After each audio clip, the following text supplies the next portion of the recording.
გამარჯობა 28 დეკემბერია და დაგიბრუნდით ისევ. სადავართ თიკა მაყურებელს რა უთხრათ? კასელში ჰერკულესი ასე ეძახიან რა. იმიტომ რომ ზემოთ არის ჰერკულესის ქანდაკება.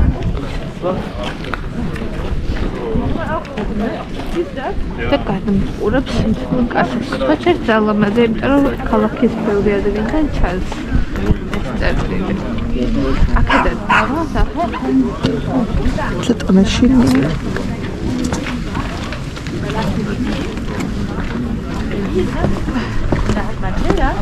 ჩვენ ჩავწერთ აქეთ ბოლომდე. არ ჩამოიდინება წყალი ნახე. და ოღონდ განსაზღვრული საათები როცა ეს ხდება. იმ საათებში ჩამოიძრება წყალი და ლამაზი არის. ჩვენ ხა ჩავდა იქ ბოლოში ფეხით. კი. მე ამოსვლა გინდა. არა, იქიდან გავალ ქალაქში შემოს აღარ ამოვა. უსკაფია.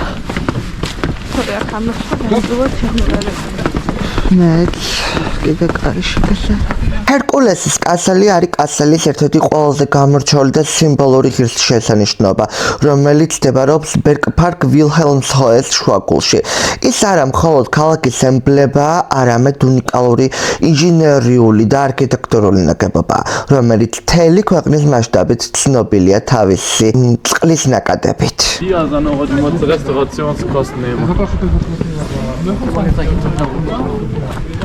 Nice, bist du da? Nein, okay. Draußen, vielleicht noch genau. Ja, draußen. Was hier? Okay. ცოტა შეშხარა. არა, საში. შევახედენ გადავარდე, მაგრამ ასე გადავიღე შორიდან.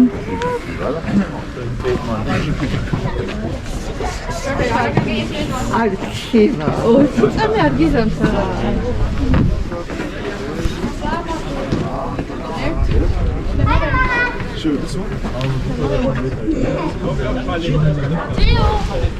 თიკა მიღავს ფოტოს.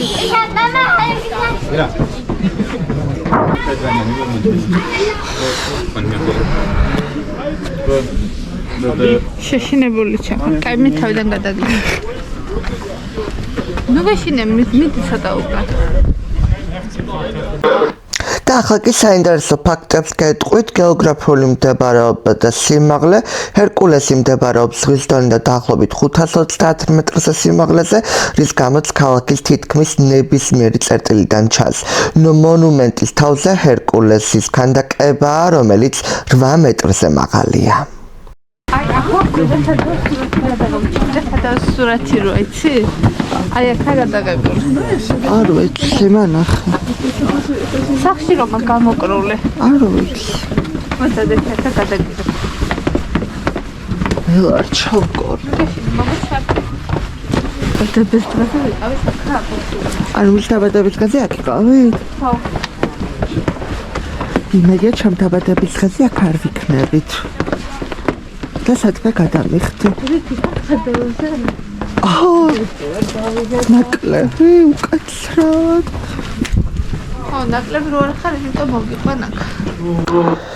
როგორც თქვენ ნახეთ, წყლის ნაკადებზე კადრები, ეს იყო ჰერკულესის ერთ-ერთი ყველაზე გასაოცარი ატრაქციონი. წყალი იწყებს მოძრაობას მონუმენტის ქვედა ნაწილის აუზლებიდან და 12 სხვადასხვა საფეხურის გავლით ეშვება დაბლა. ეს სისტემა 300 წელზე მეტია მუშაობს და მთლიანად გრავიტაციაზეა დაფუძნებული. ტუმბოებს არც იყენებენ. ვისაუბროთ იუნესკოს მემკვიდრეობაზე. 2013 წლიდან ბერგპარკ ვილჰელმსჰოეს ჰერკულესის მონუმენტი შეტანილია იუნესკოს მსოფლიო მემკვიდრეობის სიაში. მონასტრიული ლანდშაფტის არქიტექტურა და საინჟინრო გადაწყვეტილებები მას უნიკალურს ხდის. კადრში გამოჩნდება პირველი ქანდაკება, ეს ქანდაკება არის ფლეიტიანი ღმერთის ქანდაკება, რომელიც არის თეთრი, რომელიც მუსიკალური ინსტრუმენტს უკრავს და წყლის აუზის ზემოძის. ასეთი ქანდაკებები სიმბოლურად წარმოადგენენ ბუნების ჰარმონიას და წყლის მოძრაობის გრძნობას. ხშირად ეს ფიგურები დაკავშირებულია პანთან ან სხვა მწყობრი მუსიკის ალეგორიებთან. ეს კი ქანდაკება დამცავი ბადის მითოლოგიური ფიგურა გროტებში, რომელსაც ახლოებმა თავიდან იცავენ მეტალის ბადით, ეს გაკეთებულია კონსერვაციისთვის. ეს ქანდაკებები ბაროკის ეპოქის მითოლოგიურ პერსონაჟებს განასახიერებს, გროტებში თითქმის ყველა სკულპტურა დაკავშირებულია ბუნების ძალებთან, წყალს, ქარს, მუსიკას, ძალას. ახლა კი ვისაუბროთ ისტორიაზე და არქიტექტურაზე. მონუმენტის სამშენებლო სამუშაოები დაიწყო 1701 წელს და დაახლოებით 70 წელი გაგრძელდა. პირამიდის ფორმის ქვედა ნაწილი ბაროკის სტილშია, ხოლო ზედა ნაწილში მდგომი ჰერკულეს იტალიელის სკულპტორის ჯოვანი ფრანჩესკო გურნიერის ნამუშევარია. ახლა კი გეტყვით რამდენიმე ფაქტს ჰერკულესის ქანდაკების შესახებ. ჰერკულესის შიგნით რეალურად პატარა სათვალიერო სივრცეა. მონუმენტის შიგნით არსებობს ვიწრო ლაბირინთული კორიდორები, საიდანაც ადრე ინსპექტორები ამოწმებდნენ ქანდაკების მდგომარეობას. ეს ადგილები დღეს ჩვეულებრივი ვიზიტორებისთვის დახურულია. მეორე, ქვის პირამიდა თავდაპირველად არ უნდა ყოფილიყო ესეთი მაღალი. საწყის პროექტში პირამიდა ბევრად დაბალი იყო და მხოლოდ დეკორაციულ ფუნქციას ასრულებდა. შემდეგ დაემატა დამატებითი ფენები, რომ ჰერკულესი კიდევ უფრო დომინანტურად მოჩენილიყო კასტელზე. მესამე, ჰერკულესის კომპლექსი სიმბოლურ საშუალოდ არის დაპროექტებული. ბაროკოს ეპოქაში ძალაუფლების წყლითა და სიმაღლით გამოხატავდნენ, ჰერკულესი ზემოთ დგას, წყალი კი ქვემოთ ეშვება. ეს ნიშნავს, ზეცად მყოფი ძალა მართავს მიწიერ სამყაროს. ეს იყო პოლიტიკური მესიჯი, არა მხოლოდ დეკორი. მეოთხე, ჰერკულესის იარაღი სინამდვილეში შეცვლილია. ქანდაკების მიერ დაჭერილი იარაღი კლუბი დროთა განმავლობაში რამდენჯერმე განაახლეს, რადგან ქარისა და ჟანგვის გამო ზიანდებოდა. დღევანდელი ვერსია საწყისის ზუსტ ასლს არ წარმოადგენს. მეხუთე, მონუმენტის ქვეშ წყლის მასიური გვირაბია. ჰერკულესის ქვეშ დამალულია წყლის მიწის ქვეშა კოლექტორი, ათასობით ლიტრი წყალი ჯერ იქ გროვდება და შემდეგ სრულდება კასკადებში. ეს გვირაბი იმდენად დიდია, რომ ტექნიკური მოსამსახურები შიგნით თავისუფლად გადაადგილდებიან. მეექვსე, გროტების კედლებში დამალულია ძველი მილები და არხები. გროტების კედლებს თუ დააკვირდები, შეამჩნევ პატარა ხვრელებს, ესენი არის ორიგინალური არხების ნაშთები, რომელთა წყლის ნაკადი კონკრეტულ ვიზუალურ ეფექტებს ქმნიდა, ჭავლები, წვეთები კვამლივით შესხურება. მეშვიდე, ჰერკულესის ქანდაკებას ნისლი ხშირად ფარავს. ზამთრის თვეებში მთა იმდენად მაღლაა, რომ ჰერკულესი საგანგებო ატმოსფეროში ხვდება. ზოგჯერ ქალაქიდან საერთოდ არ ჩანს, რადგან ღრუბლებშია შეყრილი. ამიტომაც ჰერკულეს ხშირად ღრუბელთა ღმერთს ეძახიან. იყანა ჯობია. ჩამოვედით და საკმაოდ დავიღალეთ ჩამოსვლის დროს. გადაგიღო სურათი?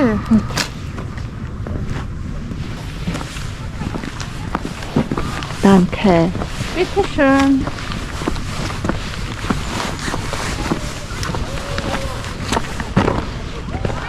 ნეტარა მხოლოდ წყალი გადახტები? Სუკამოდ ხოდა ეს მთელი წყალი ჩამოედინება, მე მოყვება, მე რა ქვია საფეხო. აი, ახლა კიდემ ჩამოვედი. ხამესე ჩუმეთ გაფანდე, ჩუმეთოც ნება გამანდე. მე რამე წაიმღერა. დაიწყე დააკვებ. საქართველებს დასინიან ღვინის მარომიციან იმას კი არ ამბობენ ამას რისთვის ჩადიან თუ გაქვს წარმოდგენილი დილით შენ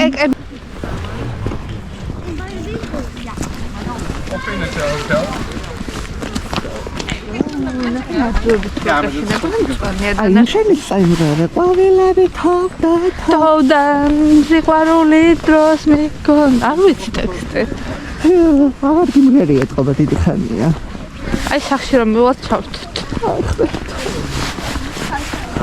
როგორ გავიდა უშენო დავიკარე ეს ფასაცველი არ უნდა ჩამეცვა მას სხვაგან მოპირებდი დასვა ნუმე ბუდები შენთვის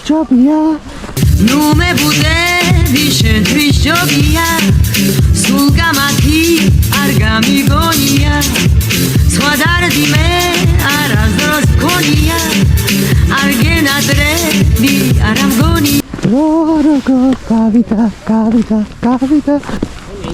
მე და თადეოზმა вообще სხვა გზით ვერთ ისე გადავედით გადავედით ნეტა ჩემი აღარა ხარ მორჩა სევდა უპირველეს როგორ არ ვიცი აი შენ არ იცი მე ვიცი წამდის უპირველეს ყოვლის თეთრი თოვლი მოჩანს შეურაცხყოფილი თოვლი რა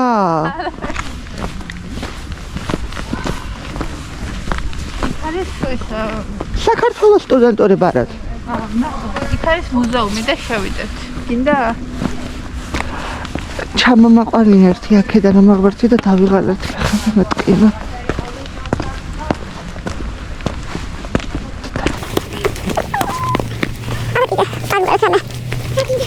შაბათი 3 შაბათია 4 შაბათი 4 შაბათი როგორა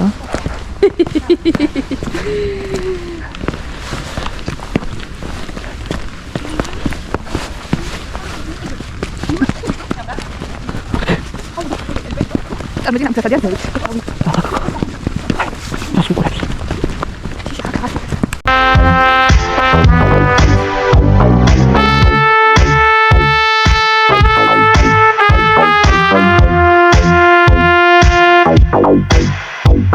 Bye.